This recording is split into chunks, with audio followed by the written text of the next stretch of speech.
Hey guys, today's video, we're gonna show you how to take this scrap piece of wood and turn it into one of these Valentine's Day wall hangers.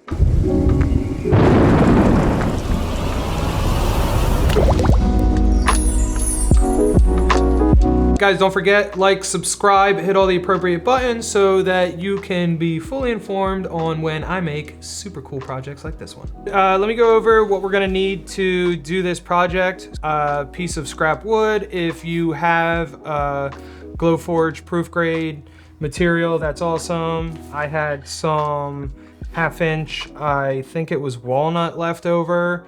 It was literally my last board. I was digging through my pile of scrap and found a whole one and was like, I'm gonna do something with this. You're gonna want a piece of sandpaper, a sanding block, just to sand off any of the residual burn marks if it wasn't proof grade and did not have the protective tape on it. For mine, I'm going to be using some Crystal Cast Project Epoxy. It is cold outside and wintertime right now, so I always warm my epoxy. The epoxy wants to be at 77 degrees Fahrenheit.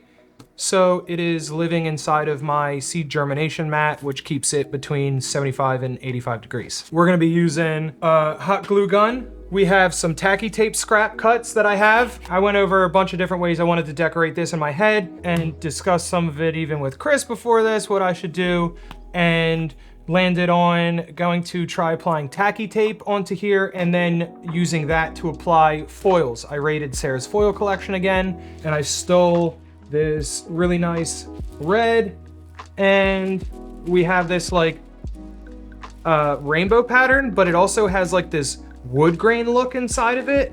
So I was gonna use that for the tree. I hope that that transfers the way it's transferring in my brain. Yeah, and then the frame itself, I think I was gonna actually put some glitter on because, you know, I should probably glitter something. Then we're going to inlay.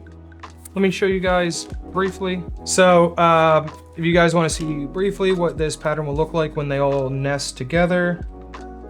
So it does matter which direction it's facing. Make sure you have that set before you go and put any hot lava glue on there. But I'm going to be inlaying all these voids with some tinted epoxy, and I chose Magic Blue. So let's get started. Let's foil the tree first. So I'm gonna take my Tacky-Tape and just lay it on here. So this is a scrap cut, a full-size piece would absolutely cover this whole thing. And then I'm gonna go with the razor blade and just freehand cut it. I didn't even sand this thing. I got my sandpaper, I didn't even sand nothing.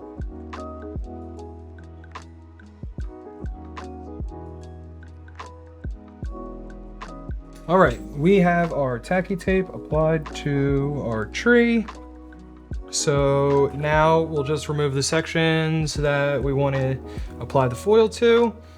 I'm gonna use my roller guide to really like press it into the Tacky-Tape. Full transparency, I have not applied foils with Tacky-Tape yet, but a bunch of my colleagues have, and they were kind of talking me through the steps. So apparently I can do the distress look if I want to just kind of lightly push the foil in, or I can get the full transfer if I really kind of work it in there.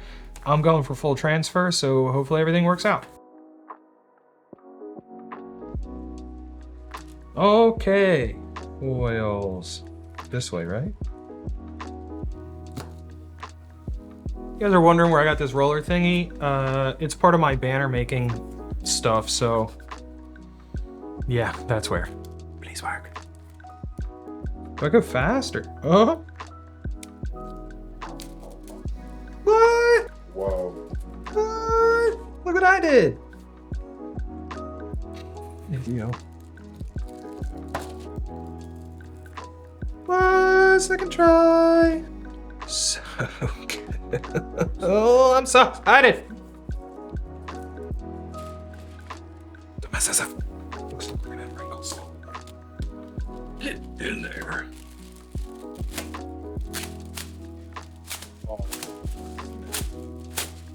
So good, what? That looks exactly how I was hoping it would. It never works out like that. Now, let's put glitter on the little steps. And I want to glitter the frame, so let's do that too. As much of this scrap as possible.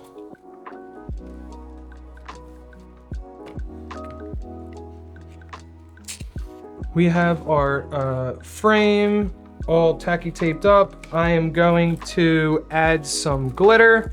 I just want to see, like, let's see what'll contrast pretty well before I jump completely in, right? We want, sit down here the way you're supposed to. This will be blue.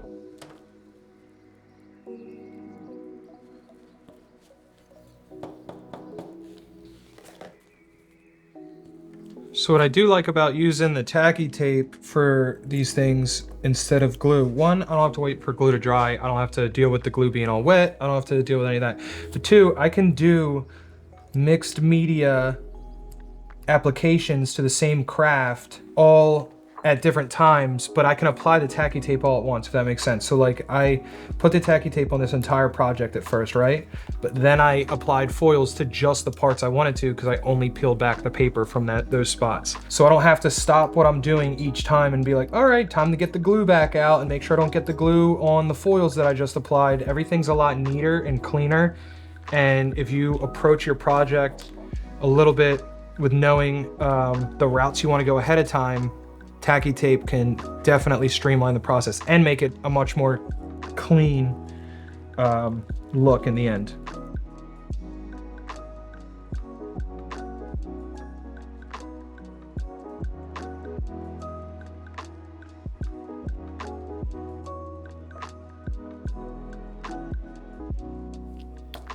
All right, I'm gonna get my pieces lined up for the 140th time because I always have them turned around, which I did again.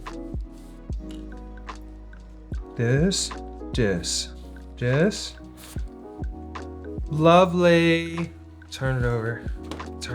I wanna make sure I have a solid bead because the hot glue is also supposed to work as a sealer to keep the epoxy from flowing through. Yes. Just want to make sure it stays down.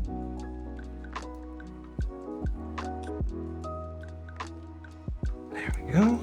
Our epoxy should be good and warmed, so we should be good with that. Got my little measuring cup. Like that. Add a little bit of mica.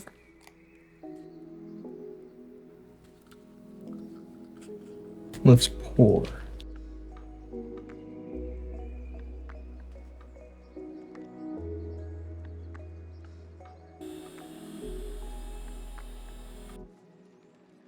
So guys, so this is the finished result of what we made. I'm extremely pleased, and I also am glad that I was still in the room so that I didn't completely lose the project, because I should have sealed my edges in between the pieces of wood a little better than the hot glue because the epoxy wanted to seep.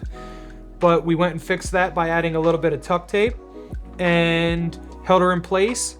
Now she's cured and ready for the wall.